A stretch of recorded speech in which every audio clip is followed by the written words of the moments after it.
The Fabulous 413 podcast is funded by the UMass 5 College Credit Union, dedicated to creating access to financial well-being for local people, businesses, and communities. Insured by NCUA, umass5.coop. The Fabulous 413 podcast is funded by Real Pickles, a worker-owned cooperative in Greenfield producing organic fermented vegetables sourced from Northeast farms. More information at realpickles.com.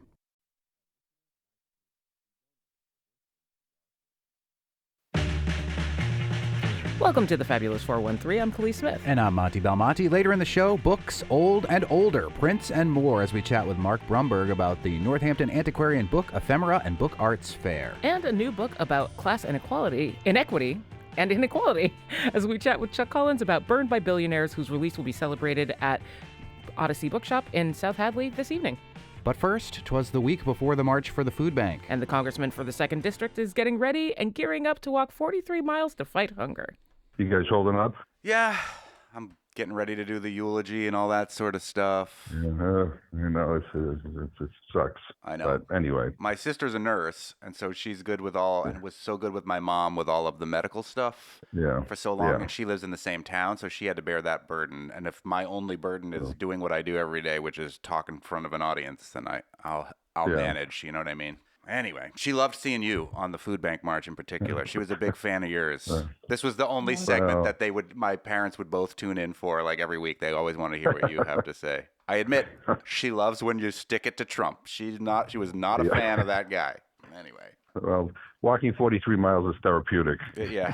You can worry about the pain in your legs and not about anything else. Exactly. Yeah. Time for our weekly check-in with U.S. Congressman from the 2nd Congressional District of Massachusetts, Worcester's own Congressman Jim McGovern. It is Hunger Awareness Week here at NEPM in conjunction with the March for the Food Bank, which begins actually on Saturday with a mini march in Pittsfield, and then Monday and Tuesday, the 43 miles from Springfield to Greenfield. I didn't allow your office to tell you about the Pittsfield March, Congressman McGovern, because I didn't want you to have to do any more marching, and your wife would kill me if you did. So your wife has many times said, can't you go back to doing it one day? But a kudos to the NEPM News Department. Jill Kaufman has a great story about gleaning in our area. Karen Brown has an amazing story about the psychological impacts and the trauma of experiencing hunger. And we're going to talk a lot about hunger today, but let's hit a couple of political bullet points before we really dial down into that. Of course, everybody's talking about the Epstein files. Trump's approved the Epstein file release now. I know you were with some of the victims this week. What was their reaction to the fact that at some point or another, this information, at least most of it, is going to get out? Well, I mean, they're hopeful.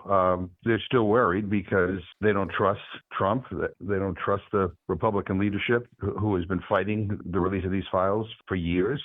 So they'll feel better when everything is made public. But these survivors, some of them were sexually abused as they were young girls. Some were 11 years old, 14 years old, 15 years old. And so they've suffered tremendously, the trauma of what they went through then, but also when they spoke out, they were bullied, they were threatened, they were denounced.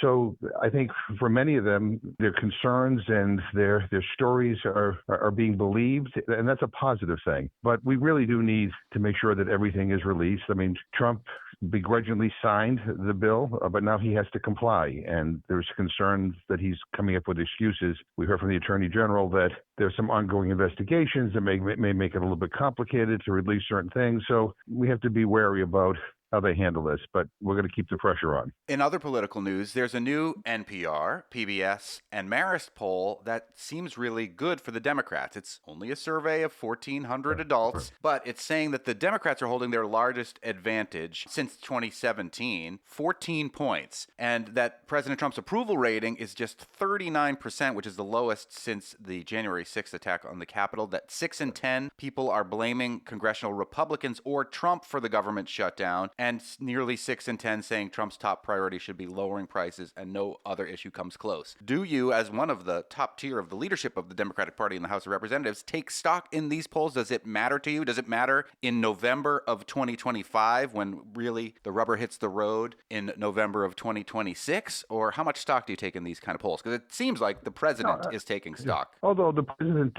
continues to denounce these polls as fake news, and if he was really taking stock in, the significance significance of these polls, which basically indicate that people want us to focus in on issues of affordability because life's too damn expensive in this country. If he was really taking stock of that, he would actually be advancing policies to lower prices. And he's not. I mean, he's entertaining the Crown Prince of Saudi Arabia in this lavish reception. This is a guy who murdered a Washington Post journalist, had him sawed up into pieces, and Trump is praising this guy and with this most lavish reception. He's focused in on redoing the East Wing of the White House. He tore down the old East Wing. He's building a new one. You know, it's like a Marie Antoinette ballroom. That's where his focus is.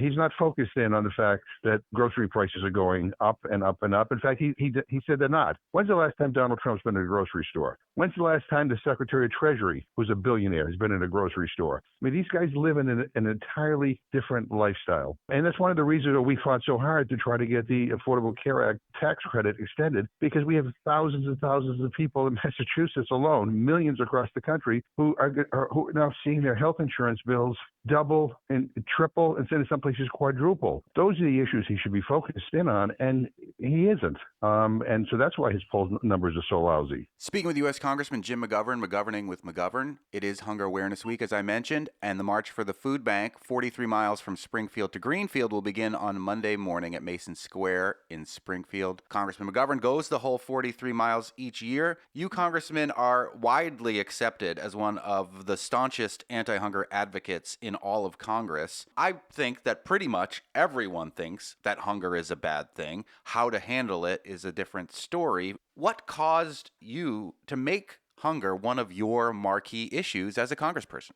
You know, since I've been in Congress, I have met with countless individuals and families who are food insecure or hungry. And these people defy any stereotype. Some of these people are working 2-3 jobs trying to make ends meet, and they don't earn enough. My sisters are school teachers. I mean, the kids that come into school on Monday haven't eaten all weekend. They can't focus. They can't learn. I've been to emergency rooms where I've been told by doctors that senior citizens are there because they're taking their medication on an empty stomach when they're supposed to take it with a meal, but they can't afford their medication and food. I mean, this is the United States of America, right? We're the richest country in the history of the world. We've got 46 million people who are food insecure or hungry. And I'm ashamed of that. I tell people all the time that hunger is a political condition. We have money for tax cuts for billionaires and millionaires. We have money for bombs. So we have the money. If we wanted to direct it toward ending hunger, we could do that. We know what to do. We have the infrastructure. We have everything but the political will. And so part of what I see my role as in Congress is trying to create the political will, whether through persuasion or whether it's through shaming people, to focus on this issue. And one of the reasons why I appreciate your march, as crazy as you can sometimes be, is that it not only raises money for the Food Bank of Western Massachusetts, but just as importantly, it raises awareness. I mean, over the years, people have tuned into the march and have said, well, I didn't really know that this was such a big problem in my community. You know, I didn't see it. Now I do see it. And so that is important too, because to end hunger, it's more than just about a march once every year and raising money. It is something that we all need to be dedicated to all the time. And I just say one last thing for the fiscal conservatives out there who say, oh, you know, we can't afford this, we can't afford that. I would just tell you that the fact that we have not focused enough on this topic has been incredibly costly. I mean, kids who go to school hungry don't learn. There's a cost to that. People who don't have access to nutritious food end up with chronic long-term health care issues. There's a cost to that. I mean, I go on and on and on and on. Workers who miss meals are less productive in the workplace. There is a huge cost to our not solving this problem. Hunger and fighting it used to be at least somewhat of a bipartisan issue. I think people don't remember that. Can you break down a little bit when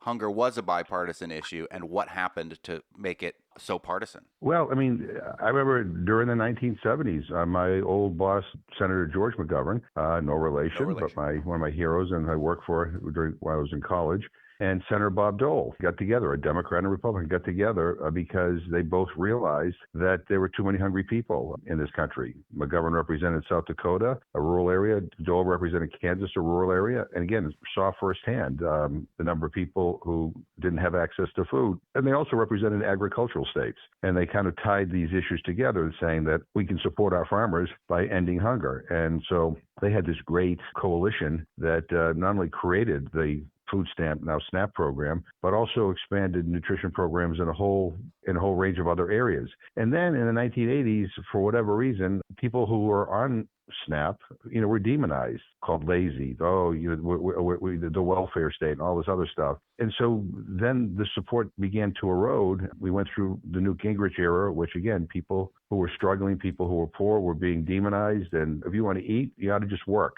And the narrative didn't represent the reality because again, a big chunk of the people on SNAP work, sometimes multiple jobs.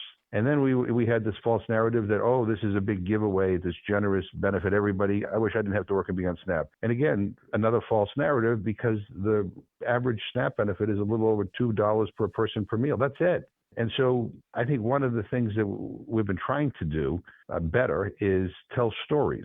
So we're not just talking about numbers, like 46 million people hungry. We're talking about individual stories, about real life cases of people who are on the benefit and what it means to them and what it would mean to them if they lost the benefit. I think people are not moved by numbers and figures and facts. They're moved by human stories. And so we're trying to do a better job of getting human stories out there, again, to create a climate where we can regain some of that bipartisan support. But as you pointed out, in this big, ugly bill that Trump passed, they cut SNAP by close to $200 billion.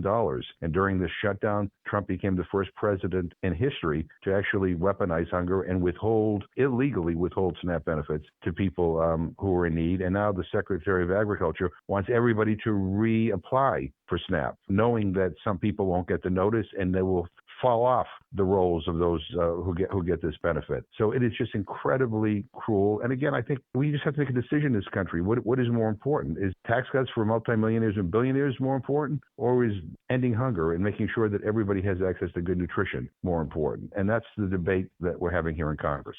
One of the reasons is storytelling. That is why it is such a partisan issue. Fox News has a story just from the other day saying that the USDA secretary, as you mentioned, Brooke Rollins, said that she's uncovering significant misuse in SNAP, including 186,000 deceased people receiving benefits, about 500,000 people collecting SNAP assistance in more than one state. Can you talk about that narrative? Is that true? Is there widespread fraud when it comes to SNAP and claiming SNAP benefits? Yeah. So here's the deal with this administration. They lie, or as my mother would say, they lie like a rug. They manipulate statistics all the time. SNAP has been audited. There's been GAO investigations. Yeah, to the extent that there's fraud and abuse, it's minuscule. And we want to make sure that there's no fraud and waste and abuse in any program. But it's always curious to me that they pick on SNAP, a program that provides food assistance to poor people, but they don't ever say anything about the Department of Defense, which has never passed an audit ever. If you really want to talk about waste and abuse in this $1 trillion budget that can't pass an audit, why aren't we more concerned about that? Again, I would just urge people to do a little research on this and to understand, who benefits from this program. Again, the majority are children and senior citizens. What do you want kids to do? You want to repeal the child labor laws? And our senior citizens who have given so much of this country, should they be sent back to the factory? We have veterans. We have people who are disabled. Do we not provide them this support? And again, of those who are able-bodied, the overwhelming majority work. They're working. And rather than talking about increasing wages in this country, they're talking about taking away their SNAP benefit, which is about, on average, $2 per person per meal.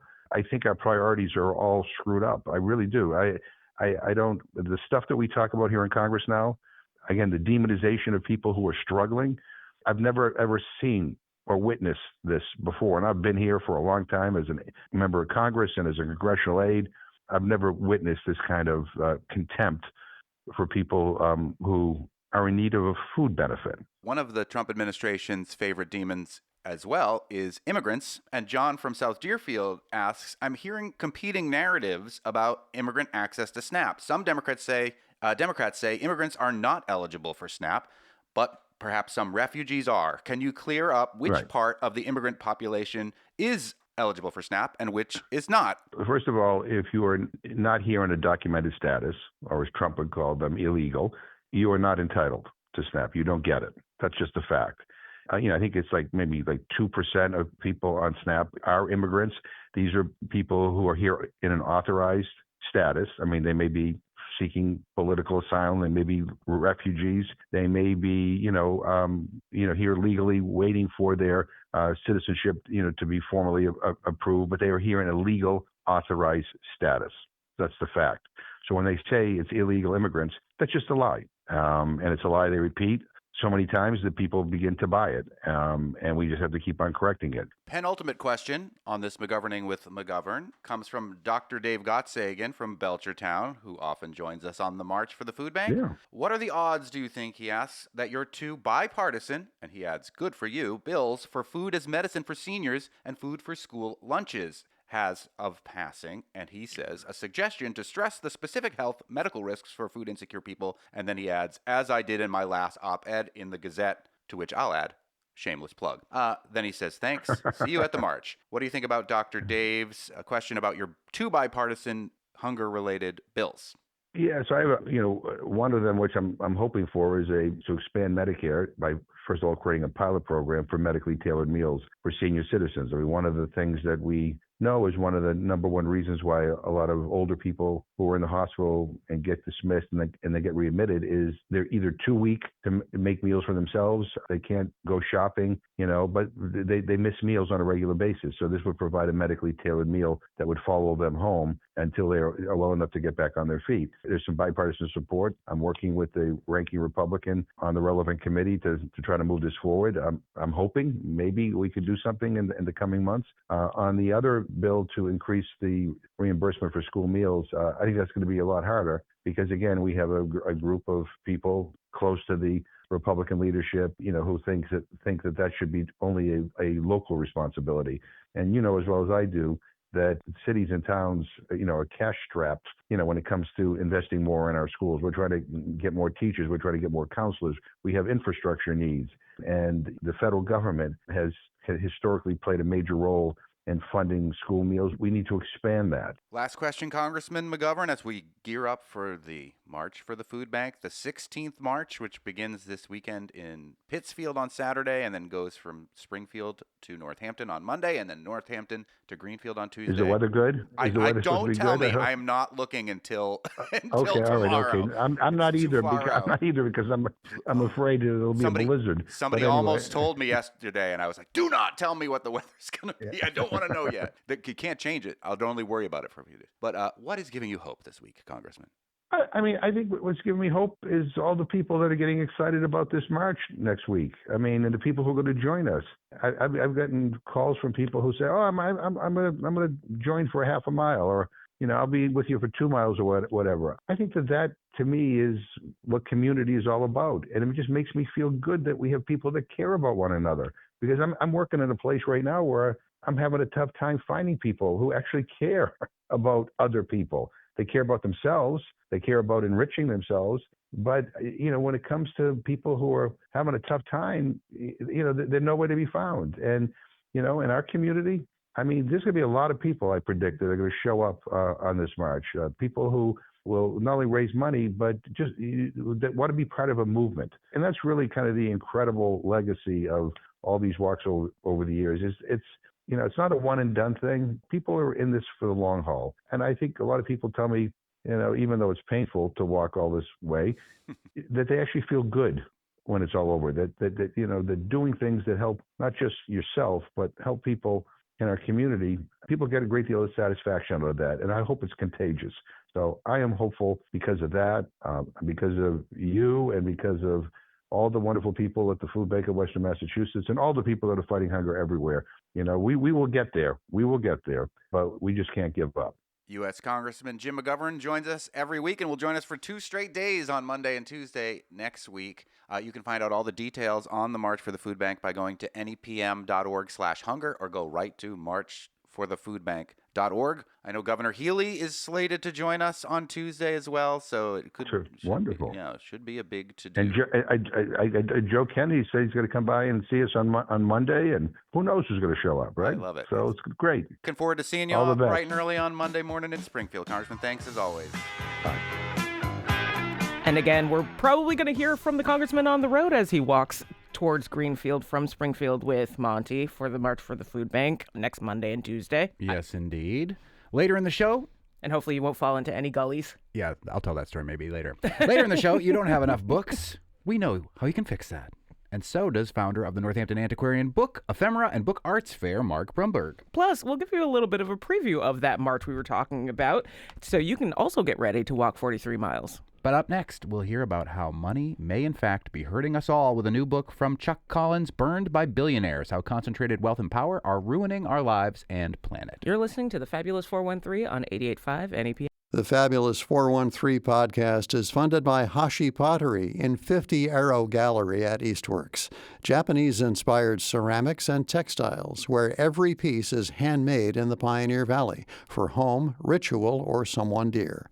HashiPottery.com.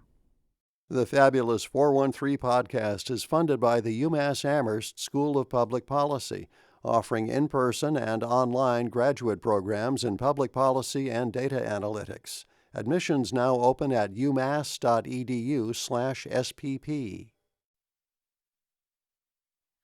I wanna be a billionaire. Welcome back to the Fabulous 413. We are living through the Second Gilded Age, and what an age it is.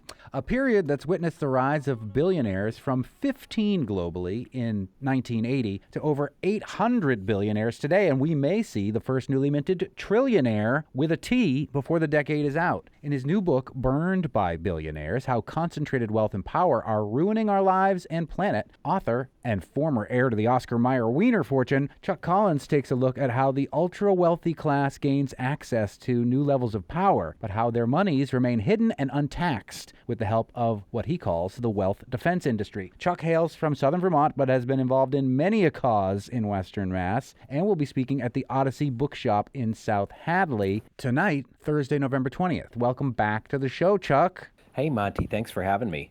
This book is really interesting. It reminds me of Common Sense in some ways as a treatise as to what is going on and how we might resolve it. And I think when we hear narratives about millionaires and billionaires in this country, a lot of people believe that that's what they are aspiring to be. And you really break it down as to how this concentrated wealth and power is ruining our lives and planet, when a lot of times people believe their lives are being ruined by poor people or immigrants taking advantage of systems. But the real people in your book that seem to be taking advantage of the systems are these billionaires in particular. I love where you start the book, Chuck, with the geography of wealth. Can you tell us a little bit about your fictitious towns, affluent town, the levels of Richistan and Billionaireville? Yeah, this was my attempt to kind of give people a roadmap. You know, when people say, well, who's wealthy and where does the power reside? So yeah, there's Affluentville. You could call that the top 10% of households, all the way up to Billionaireville, which, you know, as you say, it's about 920 billionaires now with combined wealth of 8 trillion. But then in between, you know, is it the 1%? So there's middle Richistan and upper Richistan. And where I kind of draw the most important line is right at the $40 million level, the top 1/10 of 1%, along with the billionaires. Those folks have a lot of comforts and multiple houses and live a fairly luxurious life, and their children are set. But when you get north of $40 million, you're not just buying another yacht or buying another house, you're buying a senator or a media outlet, or you're influencing legislation and you're hiring people to hide your money. That's when we should really focus our concerns on how inequality is disrupting our day-to-day lives. I think people may hear that and be like, who cares? They have all this money. How is it disrupting our everyday lives? They're not guaranteed to have to go out and buy a senator or a media company and skew the system. Are there billionaires of that level who aren't impacting our everyday life, or are all billionaires by design impacting everyone else's lives? No, I think some are having less disruptive effect. But here's what happens when you have $1 billion, and Monty, you have to kind of get into your inner billionaire here. I'm trying. When you have that level of wealth, where do you put it? Where do you park it? Where do you invest it? You don't want to put all your eggs in one basket or all your, gold bullion in one vault. You want to spread it around. And so inevitably you have these advisors who are saying, well, Monty, let's just take 20% and put it into the high return, high yield investments. Let's buy some hospital emergency rooms, or let's buy mobile home parks where the tenants have nowhere to go. So they're looking for where can you squeeze a 25% return out of an investment. And that's where it starts to touch our regular lives. So even the so-called good billionaires who are sharing their wealth or giving to charity, it's a system. And we're kind of entering what I call the hyper-extractive phase, where there's so much wealth at the top, it's just looking for places to go to get high returns. And that's where it really disrupts our housing market and our animals, our pets. It just inflames all the divisions around us. We're speaking with Chuck Collins, who's just north of the 413 in southern Vermont. His new book is Burned by Billionaires, How Concentrated Wealth and Power Are Ruining Our Lives and Our Planet. He'll be at the Odyssey bookshop in South Hadley Thursday, November 20th. When you hear about, okay, you're going to buy an emergency room or you're going to buy a trailer park and you see the impacts of what that might have on everyday people, that's one thing. But you are saying in this book that there are loads of other ways that billionaire class is having an impact on everyday people's lives. The environment, healthcare, philanthropy. Talk about how the billionaire class is ruining our environment. Yeah, well, and again, when I talk about the billionaire class, I'm talking about that top 1/10 of 1%. But those are the super emitters. The average U.S. household burns about 14 tons of carbon a year. That top 1/10 of 1% burns 2.2 tons of carbon a day. Wow. Because you've got more houses, you're flying on private jets, you may have a yacht. So they're the super emitters. There's a segment of the billionaires, I call them the fossil fuel oilgarchs, who use their wealth and power, mostly coming from oil, coal, and gas, to block alternatives and to run out the clock in terms of climate action. And they are celebrating today. They're shutting down windmill projects and they're keeping zombie coal plants open. So they're using their power to run out the clock. And the biggest harm there, one of the harms there, is the rest of us who are saying, hey, I see climate change and I want to do something about it, and I'm going to change my behavior, and I'm going to make a choice to buy a greener whatever. And then you look over and there's Kylie Jenner flying across town to have lunch in their private jet. And you're sort of like, am I a chump here or what? So it also undermines the solidarity we're all going to need to have to face a disrupted future. And that's another way the billionaires are kind of harming and trashing the environment. Because they're not only doing it literally with their own carbon emissions, but then they're gaming the system so that they can continue to release more carbon emissions, to continue to keep these fossil fuel industries afloat, and to continue to increase their wealth. Some of the things that I hadn't really thought about the impacts on all of us who aren't billionaires on a day-to-day basis from billionaires has to do with healthcare. Talk about what your book says about how the billionaire class, that upper echelon of billionaires, can influence our healthcare in a negative way? Yeah, there's sort of two things. One is that when you have an extremely unequal society, health outcomes for everybody, the affluent and everyone else, are worse. So the United States we're in a phase of extreme inequality, and we saw this during the pandemic. It undermines the solidarity we need to maintain a healthy public health system. But the other problem is the healthcare system is a sixth of the economy, and it is a target for wealth extraction and predation by the billionaire investors. So you have a situation now where a third of U.S. emergency rooms are owned by private equity funds, billionaire-backed private equity funds. They're buying up all these specialty groups. If you have the unfortunate experience of having to go to an emergency room or an unexpected hospital visit, you might get 6 or 7 different bills from different groups, the anesthesiologist group or the ambulance group, and many of them are owned by super wealthy investors. And the first thing they invest in is billing. It's not your imagination that you're getting a lot more bills from the healthcare providers. All of that means costs are being squeezed, patient care is being squeezed, workers in hospitals are being squeezed, the whole healthcare economy is being squeezed so more money can funnel upward to the ultra-wealthy. Speaking with Chuck Collins, the author of the new book, Burned by Billionaires, How Concentrated Wealth and Power Are Ruining Our Lives and Planet. This is Hunger Awareness Week on NEPM, and we're doing the March for the Food Bank starting this weekend and the 2 days after that. It's a philanthropic endeavor to try to meet a basic human need, a human right, in my opinion, of gaining access to food. We've seen what's happened in this country when the SNAP benefits that were scheduled to go out on the first day of November did not go out as planned, and the 42 million people across the country who are relying on those are impacted. But your new book talks about how billionaires are also affecting philanthropy. Can you talk about how that system has been skewed by billionaires as well? We'll also mention it's really affecting the food system. The concentration of wealth and ownership in different pieces of the food economy is one of the drivers of the increase in food costs. But on the philanthropy side,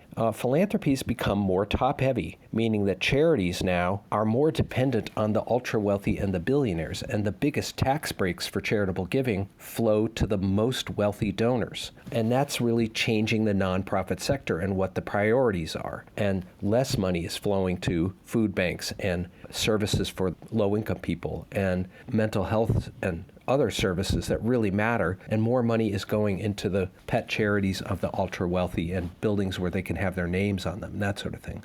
And the wealthy give differently, and they often will get huge tax breaks. Up to 74 cents of every dollar that a billionaire gives to charity is lost tax revenue that you and I are chipping in for. We're subsidizing the charitable giving of the ultra-rich, and it's a form of private power. So that's one of the concerns. And then a lot of that money just ends up being parked in private family foundations and donor advised funds. The donors get the tax break, but then the money can sit for generations before it flows out. So, as Billie Eilish said, hey, if you're a billionaire, why are you a billionaire? Why don't you give some of that money away? And I think that's the message and the spirit. And let's not subsidize private power through a charity system. There's no substitute for taxing wealth and investing in public investments and not waiting for private billionaires to come around to save the day. Chuck Collins, I mentioned in the beginning, in the intro here, that you were part of the Oscar Meyer Wiener fortune. You would indeed have been a billionaire if you didn't give that money away. Is that true? I'm not sure I'd be up at that level, but I would certainly be a lot more wealthier than today. You'd be an upper Richistan? I'd be an upper Richistan. Absolutely.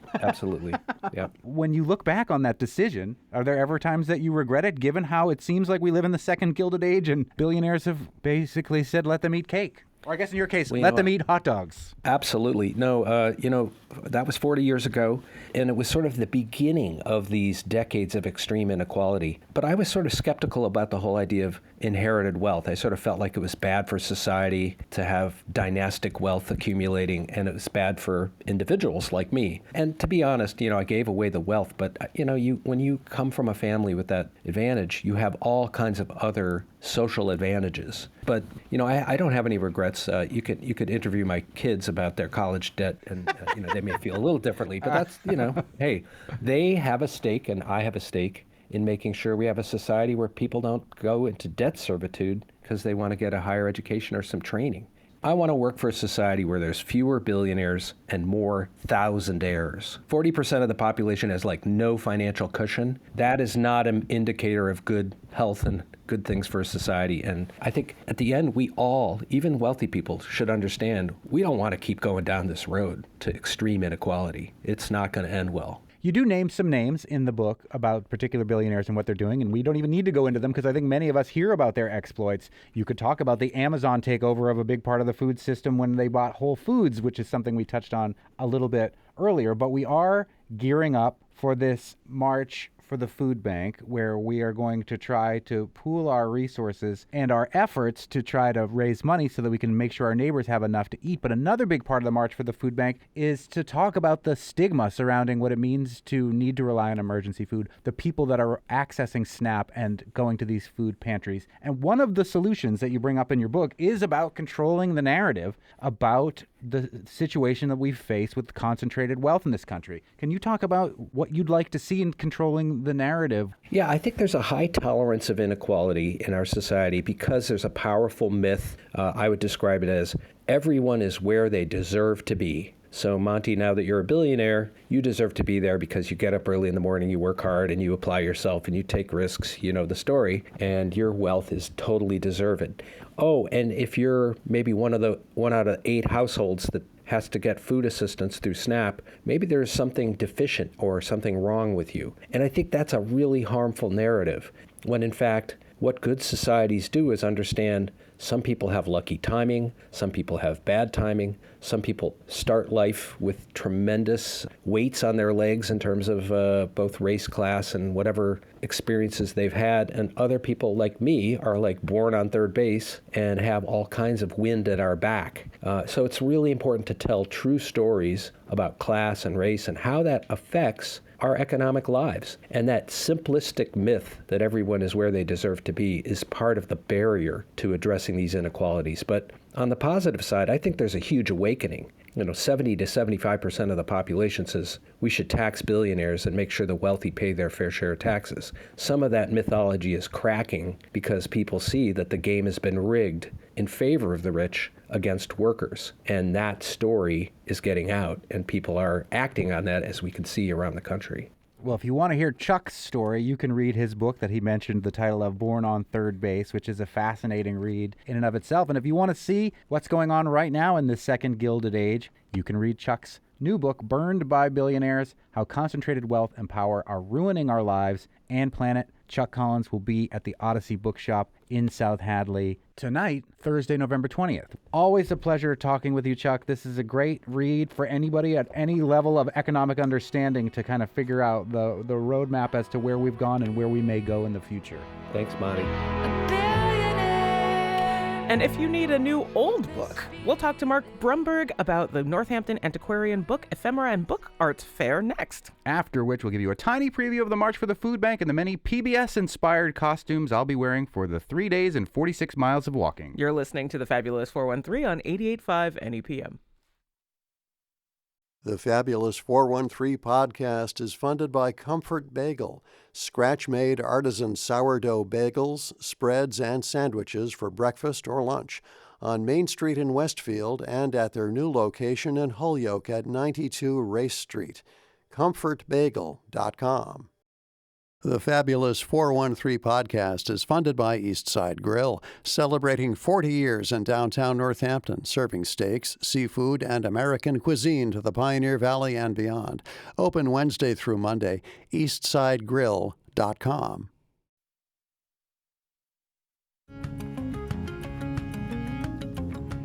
Welcome back to the Fabulous 413. 40-ish rare booksellers, paper Americana specialists, book artists, hand bookbinders, fine letter press printers, and literary presses from New England and the Mid-Atlantic states will convene to exhibit, sell, and schmooze at the 9th edition of the Northampton Antiquarian Book, Ephemera, and Book Arts Fair on Friday and Saturday, November 21st and 22nd at 33 Hawley in Northampton. Fair attendees will find a variety of books and ephemera ranging from rare travel books to literary first editions, paper Americana to historic account books and manuscripts, fine letterpress printing to fine letterpress poetry books, mystery and science fiction to rare travel books, so much more. Also featured will be handmade journals, fine bindings, artist books, limited editions, wood engravings, and early printed books. And full disclosure, NEPM and the NEPM Book Club are sponsors of this Ephemera and Antiquarian Book Fair, and to talk with us about all the goings-on is organizer Mark Brumberg. Thanks so much for joining us. Oh, thank you for having me here. I really appreciate it. You have a really wide array of folks coming into town for this. As we mentioned, like right around 40. And I always feel like Western Mass is kind of super saturated with used and old bookstores. What, for you, is the appeal of old books? Well, old books have a history of themselves, for people who've read them, for people who collect a particular genre of books, people who collect every book by a particular author. Someone may be interested in collecting every different edition of a particular title, maybe their favorite book. There are varying reasons why people collect. What are the other types of ephemera that are there? I love the word ephemera, and so I just want to talk about ephemera. But when we think about books, and we mentioned a bunch of the types of things that will be there, what other types of things might we have missed that are in the ephemera category? Ephemera is very broad. It could be anything from pamphlets to broadsides, posters, maps.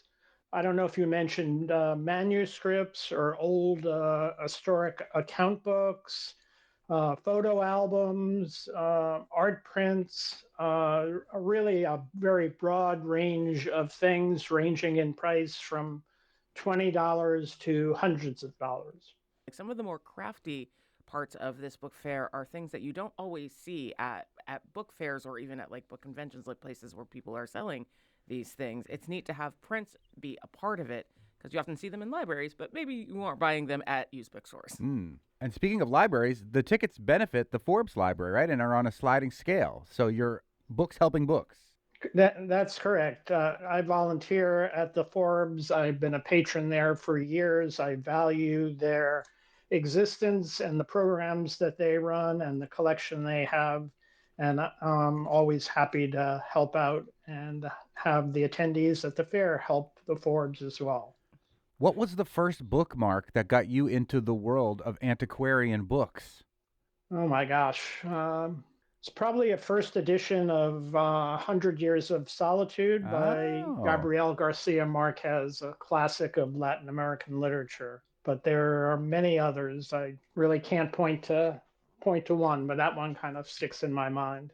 In the original Spanish or translated?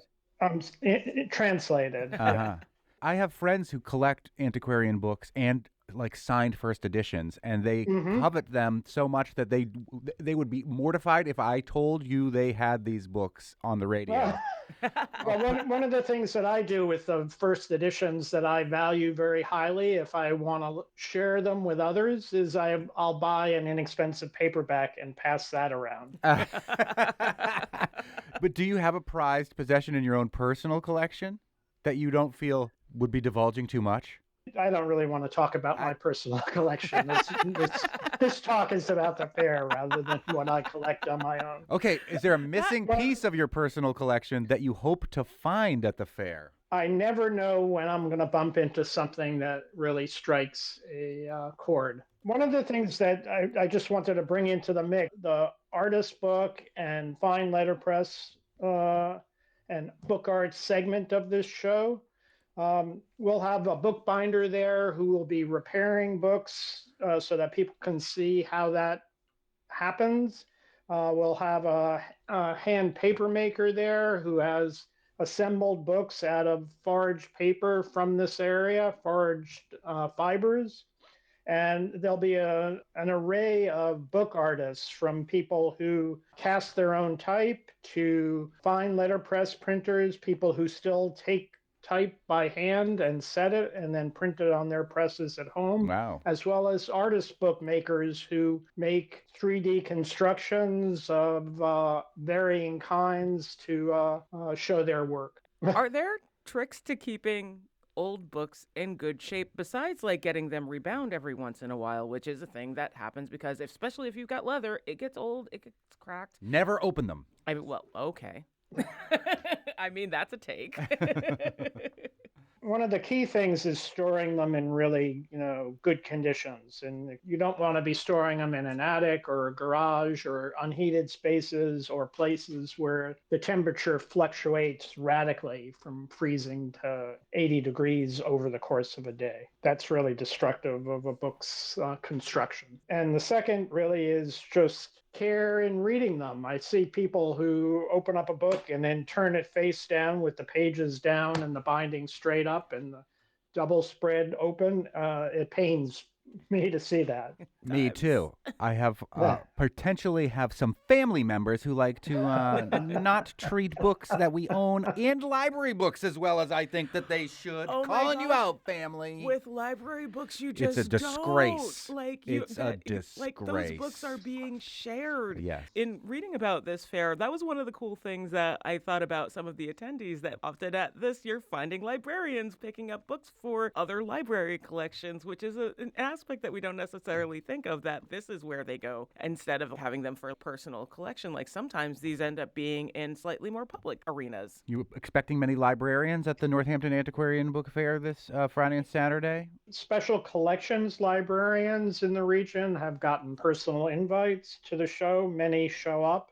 And a regular attendee is the American Antiquarian Society in Worcester, who has probably the biggest collection of early printing in America. And they come and roam the booths. That's amazing. It sounds like so much fun. The one other thing that I'd like to mention is this year I invited Straw Dogs Writers Guild, a local collective of writers who run workshops and have readings at area libraries and community centers, to attend. And one of the first things they did was put out a call to their members, and we have 20 writers over the course of Friday evening and Saturday coming to sign their books and sell them. That's great. They were on our show a month or so ago, and they're a great local writing organization, and this is a fun literary event for lovers of books. If you have kids that you want to introduce to books, there will be children's illustrated books there. There'll be comic books there. There's all these cool printing press type things that the kids can look at and check out as well. And it's a sliding scale ticket, and it's a benefit for the Forbes Library.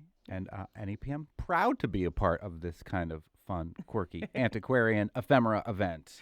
I was looking at the list of folks that are coming and presenting at this, and the net is pretty wide. I mean, it's mostly Massachusetts and New England, but you've got folks coming from Pennsylvania and Ohio. How important is it to have the local representation in this? Or are you always looking to see how far out people are willing to come to New England to sell us their very pretty books? Northampton has gotten a pretty good reputation as being a book town. So people are open to coming to visit and sell their wares. I already have a list of people who weren't able to attend this year who want to be on the list of invitees to exhibit next year. There's a large, as you said, there's a large concentration of booksellers and book people in the region that we draw from. Maybe a third to a half of the exhibitors return year after year. But we're always looking to have new faces and new businesses and new enterprises come and share their work. Northampton is not a city like Boston or New York that draws people from all over the country or internationally to a book show. We just don't have the population to warrant that. So small shows like this are even more interesting and important. You never know what you're going to bump into from booth to booth, from year to year. That's one of the things that I like. I get to see people I know, but then I get to meet all sorts of new people who I've only conversed with either by phone or by email. Yeah, for instance, you could find handbound letterpress books about workers in the furniture industry, which is so specific. Yeah, I love it. Oddly specific. Is there any type of book or ephemera that you've been looking for but haven't found somebody that sells it yet to be a part of the fair? I won't know until I actually see people's work. There's all sorts of interesting material out there that has yet to be discovered, new genres of rare paper to rise to the surface, and new book arts or new ways of expressing yourself through book arts that we just haven't seen. It's the Northampton Antiquarian Ephemera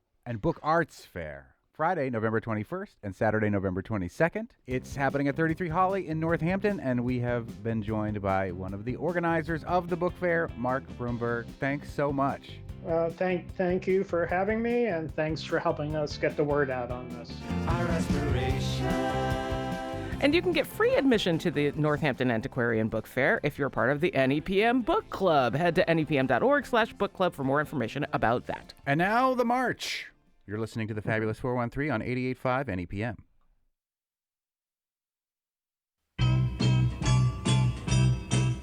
Welcome back to the Fabulous 413. Monty, you're going to walk a really long way next week. Yes, and many years ago on the March for the Food Bank, it dawned on me that I should probably wear costumes of some sort because we were marching and there were some people on horseback in full suits of armor. And I was just wearing kind of athletic gear.